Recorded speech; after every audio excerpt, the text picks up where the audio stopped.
ఒక్కసారి జ్ఞాపకం చేసుకోండి. ఒక్కసారి జ్ఞాపకం చేసుకోండి. పశ్చాత్తాపం ఉందా? ప్రార్థన చేస్తున్నారా మీరు? మీలో పశ్చాత్తాపం హృదయం ఉందా?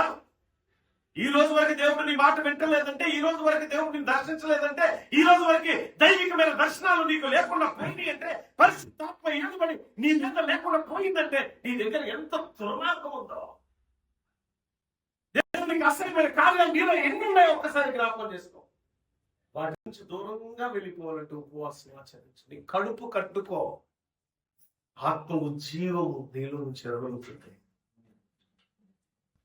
కడుపో కడుపో కడుపో అనుకుంటా వచ్చిన తిని తిని పొట్టలు పెంచుకొని గ్యాస్ ట్రబుల్ వచ్చి రకరకాల రోగాలకి గురైపోయే కంటే కొంతమంది తింటారు, పేగల్లాగా తింటారు. మా ఊరిలో ఒక ఆయన ఏం చేశాడు తెలుసా? ఓ పెళ్లి ఫంక్షన్ కంచి బోర్లో వస్తాను పిలిచాడు. ఏది బ్యాండ్ మీద తొత్తరు తొత్తరతో తొత్తరు తొత్తరు తొత్తరు అంటారు కదా.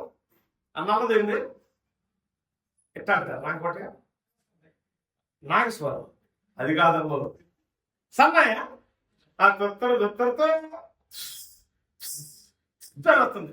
ఏదైనా చూస్తుంటే దగ్గర చూస్తే దాంట్లో ఏదమ్మా